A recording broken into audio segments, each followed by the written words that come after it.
नमस्कार दोस्तों, मैं हूं योगेंद्र शर्मा, आपके अपने YouTube channel youth study point पर। हमने रीट भर्ती परीक्षा के लिए हिंदी शिक्षण शास्त्र हेतु एक प्रश्नोत्तरी प्रारंभ की थी और उसी प्रश्नोत्तरी में मैं कुछ और प्रश्न लेकर आपके सामने उपस्थित हो रहा हूं। यदि आपको ये वीडियो अच्छा लगे तो आप इसको लाइक ज़रूर करें और रीट भर्ती परीक्षा में अच्छे मार्क्स लाने हेतु इस वीडियो को पूरा देखें। तो आज का पहला प्रश्न आपके सामने है, वो है प्राथमिक स्तर पर बच्चों की भाषा का आकलन करने का उद्देश्य है। नंबर 1, उनकी पठन क्षमता का आकलन करना, उनके भाषा प्रयोग की क्षमता का आकलन करना, उनकी लेखन क्षमता का आकलन करना या उनकी बोलने की क्षमता का आकलन करना। तो इसका सही उत्तर होगा नंबर 2, उनके भाषा प्रयोग की क्षमता का आकलन करना। क्योंकि पठन क्षमता में केवल पढ़ना हो जाता है, लेखन क्षमता में केवल लिखित अभिव्यक्ति और बोलना की क्षमता में केवल वाचिक अभिव्यक्ति होती है। लेकिन भाषा प्रयोग की क्षमता का यदि अपन आकलन करते हैं तो उसमें चारों कौशल आ जाते हैं: सुनना, बोलना, पढ़ना और लिखना। क्योंकि भाषा प्रयोग में वाचिक या लिखित किसी भी प्रकार से बालक यदि अपने विचारों को व्यक्त करता है या सुनकर अथवा पढ़कर भाषात्मक ज्ञान की प्राप्ति करता है तो इन चारों ही कौशलों का प्रयोग हमारा उद्देश्य होता है। अतः इसका सही उत्तर होगा नंबर 2, उसके भाषा प्रयोग की क्षमता का आकलन करना। इसके बाद है अगला प्रश्न। अगला प्रश्न है, इसमें कौन सा भाषा आकलन का सबसे कम प्रभावी तरीका है? कहानी कहना, कहानी को लिखना, घटना का वर्णन करना या श्रुत लेख लिखना। तो इसका सही उत्तर होगा नंबर 4, श्रुत लेख लिखना। क्योंकि कहानी कहने से बच्ची की वाचिक आधार पर भाषा का आकलन हो जाता है, कहानी लिखने से लिखित रूप से बच्चे की भाषा का आकलन हो जाता है, और यदि वह घटना का वर्णन लिखकर या बोलकर करता है तो भी उसकी वाचिक या लिखित रूप से भाषा का आकलन हो जाता है। लेकिन जब श्रुतलेख लिखा जाता है तो आवश्यक नहीं कि बच्चा भाषा का प्रयोग कर सकता हो। ये एक प्रभावी तरीका नहीं है, क्योंकि इसमें अध्यापक का वह अनुकरण भी कर सकता है। अतः इसका नंबर होगा 4 नंबर सही उत्तर है, तो सबसे कम प्रभावी तरीका है। उसके बाद है अगला प्रश्न। आकलन की प्रक्रिया में केवल बच्चों की क्षमताओं का आकलन नहीं हो पाता, बल्कि शिक्षण प्रक्रिया का भी आकलन होता है। यह विचार है पूर्णतः सत्य विचार है, अंशतः सत्य विचार है, पूर्णतः असत्य विचार है या बिल्कुल निराधार है? तो सही उत्तर है कि यह पूर्णतः सत्य है, क्योंकि आकलन की प्रक्रिया में बच्चों की क्षमताओं का ही आकलन नहीं होता, बल्कि शिक्षण प्रक्रिया का भी आकलन होता है। हम आकलन में ये तो कंफर्म है कि बच्चे की क्षमता का आकलन करते हैं कि एक बालक ने कुल कितनी भाषा सीखी है, लेकिन वास्तविकता ये है कि एक अध्यापक किन विधियों का प्रयोग करके, किस प्रकार की प्रक्रियाओं का प्रयोग करके छात्रों को सिखा रहा है, उसका भी आकलन होता है। तो सही उत्तर है नंबर 1, यह कथन पूर्णतया सत्य कथन है। इसके बाद है अगला प्रश्न। अगला प्रश्न है, सत्यम ने तीसरी कक्षा में पढ़ने वाले शिवम की भाषा क्षमता, भाषा निष्पादन संबंधी क्रमिक प्रगति का ब्यौरा उसके अभिभावक को दिया। तो आपको ये बताना है कि सत्यम ने खालिस्तान के आधार पर जानकारी दी है, अवलोकन के आधार पर दी है, पोर्टफोलियो के आधार पर दी है, जांच सूची के आधार पर दी है या लिखित परीक्षा के आधार पर दी है? तो इसका सही उत्तर होता है पोर्टफोलियो के आधार पर दी है। अब हम ये वार्ता करेंगे कि पोर्टफोलियो होता क्या है। तो पोर्टफोलियो का मतलब है एक छात्र द्वारा संपूर्ण शैक्षिक वर्ष में कक्ष में रहते हुए कुल कितनी उपलब्धि हासिल की है, यानी उसके द्वारा कक्ष में जितनी भी प्रकार की गतिविधियां की जाती हैं उनका लिखित रूप से जो ब्यौरा होता है या संधारण होता है, जो फाइल बनाई जाती है, उसको पोर्टफोलियो कहते हैं। यानी प्रतिदिन कौन कौन सी बच्चा गतिविधि करता है, उन गतिविधियों को एक जगह संजोकर रखा जाता है, एक फाइल के रूप में बनाया जाता है, इसे पोर्टफोलियो कहते हैं। और उसी आधार पर इस प्रकार की जानकारी दी जा सकती है जो क्रमिक प्रगति के आधार पर है, कि पहले दिन क्या था, दूसरे दिन कितना हुआ। मतलब क्रमिक प्रगति का यदि ब्यौरा देना होता है, ये बात यदि आपके सामने दोबारा आए कि क्रमिक प्रगति का ब्यौरा, ये नाम आते ही आपको सही उत्तर देना है पोर्टफोलियो।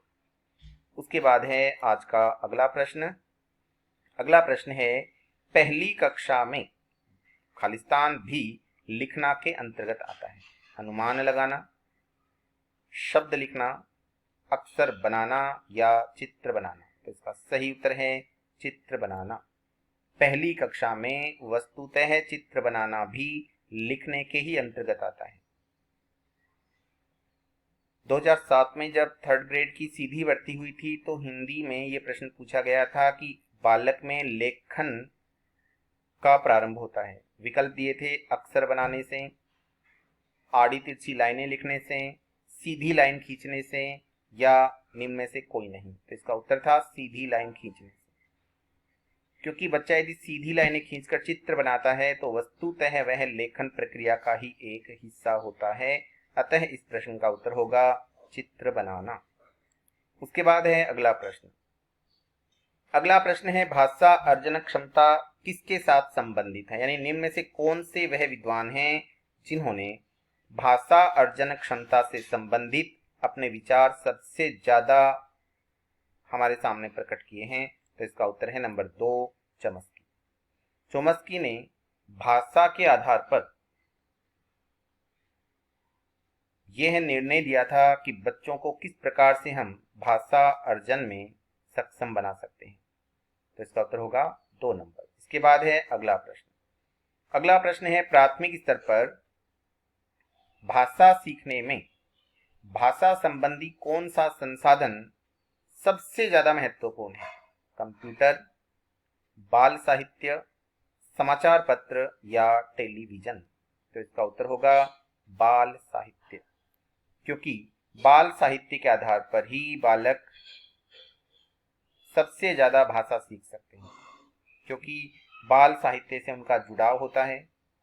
और जितना ज्यादा किसी संसाधन से बालकों का जुड़ाव होगा, उसी आधार पर वे सबसे ज्यादा भाषा सीख सकते हैं। अतः इसका उत्तर होगा नंबर 2, बाल साहित्य। उसके बाद है अपना अगला प्रश्न। अगला प्रश्न है, बच्चे अपनी मातृभाषा का प्रयोग करते हुए हिंदी भाषा की कक्षा में अपनी बात कहते हैं। यह बात है स्वाभाविक है, निंदनीय है, विचारणीय है या अनुचित है। जब भी हिंदी की कक्षा में बालक अपनी बात कहते हैं तो अपनी मातृभाषा का ज्यादा प्रयोग कर लेते हैं। तो ये बात है, तो सही है कि ये स्वाभाविक बात है, क्योंकि स्वाभाविक रूप से जो भाषा बोली जाती है वह मातृभाषा होती है। इसके अलावा यदि हम कोई भाषा उन्हें सिखाते भी हैं तो वो एक स्वाभाविक भाषा का स्थान कभी ग्रहण नहीं कर सकती। तो बच्चे अपनी मातृभाषा का प्रयोग करते हुए हिंदी भाषा की कक्षा में अपनी बात कहते हैं, तो यह बात एक स्वाभाविक बात होती है। उसके बाद है अगला प्रश्न। अगला प्रश्न है, बहुभाषिकता हमारी पहचान है। यानी हमारे देश में अनेकों प्रकार की भाषाएं बोली जाती हैं और उनमें वाचिक व्यवहार भी होता है। तो बहुभाषिकता हमारी पहचान भी है और हमारी खालिस्तान व खालिस्तान का अभिन्न अंग भी है। आपको ये बताना है कि इसका सही उत्तर क्या होगा। सभ्यता और संस्कृति, सभ्यता और साहित्य, संस्कृति और साहित्य या संस्कृति और चुनौतियां। तो इसका सही उत्तर है नंबर 1, सभ्यता और संस्कृति। बहुभाषिकता हमारी पहचान भी है और हमारी सभ्यता व संस्कृति का अभिन्न अंग भी है, क्योंकि भारत ऐसा देश है जहां हजारों की संख्या में भाषाएं बोली और पहचानी जाती हैं। तो वस्तुतः ये हमारी सभ्यता व संस्कृति का अभिन्न अंग है। इसके बाद है अगला प्रश्न। प्राथमिक स्तर की पाठ्य पुस्तक में कार्टून, भाषण, विज्ञापन आदि बच्चों के भाषा क्षमता विकास में हैं, सहायक हैं, बाधक हैं, निरर्थक या अनुपयोगी। यानी जो कार्टून बच्चे टीवी पर देखते हैं, जो भाषण सुनते हैं, जो विज्ञापन आदि देखते हैं, ये बच्चों की भाषा क्षमता विकास में हैं। तो सही उत्तर है सहायक है, क्योंकि कार्टून्स के माध्यम से, भाषणों के माध्यम से या विज्ञापनों के माध्यम से ही सही, लेकिन छात्र विशेष प्रकार की भाषा को सुनते हैं और सुनकर के उसके अनुसार ही व्यवहार भी करते हैं। तो ये शब्द बच्चों के लिए भाषा क्षमता विकास में पूर्णतया सहायक होते हैं। इसके बाद है अगला प्रश्न। अगला प्रश्न है 5वीं कक्षा की सुहानी पांचों, किन्हीं, आंखें, दोनों आदि शब्द लिखती है। आप सुहानी के लेखन क्षमता के बारे में क्या कहेंगे? इन शब्दों को देखकर आपको उत्तर बताना है कि इन शब्दों को वो लिखती है, बार बार लिखती है, तो इनको देखकर आपको बताना है और आपको बताना है कि लेखन क्षमता उसकी कैसी है। नंबर 1, वह अनुनासिक चिन्ह का प्रयोग बिल्कुल नहीं जानती। नंबर 2, वह अनुनासिक चिन्ह के प्रयोग के प्रति सजग है। नंबर 3, वह अनुनासिक प्रयोग के प्रति लापरवाह है या वह अनुनासिक चिन्ह के नियम का अति सामान्यीकरण करती है। तो इसका सही उत्तर है नंबर 4, वह अनुनासिक चिन्ह के नियम का अति सामान्यीकरण करती है। अब अति सामान्यीकरण क्या होता है? तो अति सामान्यीकरण का मतलब है कि वह अपने शब्द वगैरह लिखते समय आसानी से अनुनासिक चिन्हों का प्रयोग कर सकती है। यानी कि अनुनासिक चिन्ह के प्रति उसके मन में न कोई भय है और न ही वह कोई त्रुटि करती है। इसलिए इन शब्दों को पांचों, किन्हीं, आंखें और दोनों को यदि अपन देखें तो अनुनासिक चिन्हों का बिल्कुल सटीक प्रयोग हुआ है। अतः अपन ये कह सकते हैं कि वह अनुनासिक चिन्ह के नियम का अति सामान्यीकरण करती है। इसके बाद है अगला प्रश्न। अगला प्रश्न है विद्यालय में भाषा शिक्षण के लिए कोई कार्यक्रम शुरू करते समय सबसे अधिक महत्वपूर्ण क्या है? बच्चे की लिखित क्षमता को पहचानना, बच्चे की सहज भाषाई क्षमता को पहचानना, बच्चे की सहज मौखिक अभिव्यक्ति को पहचानना या बच्चे की क्षमता को पहचानना। तो इसका सही उत्तर है नंबर 2, बच्चे की सहज भाषाई क्षमता को पहचानना। विद्यालय में जब भाषा शिक्षण के लिए कोई भी कार्यक्रम, चाहे वो भाषण प्रतियोगिता हो, चाहे वह वाद विवाद प्रतियोगिता हो, चाहे वह कथा लेखन प्रतियोगिता हो या अन्य कोई भी कार्यक्रम यदि अपन शुरू करते हैं तो शुरू करने का सबसे महत्वपूर्ण उद्देश्य होता है बच्चे की सहज भाषाई क्षमता को पहचानना। इस समय यदि हम रट करके या किसी अन्य संसाधनों के द्वारा बच्चे से अभिव्यक्ति करवाते हैं तो वो अनुचित संसाधन कहलाएगा, अनुचित प्रयोग कहलाएगा। इसलिए बच्चे को सहज भाषा में अपने विचारों को प्रकट करने देना ही हमारा मुख्य उद्देश्य होना चाहिए।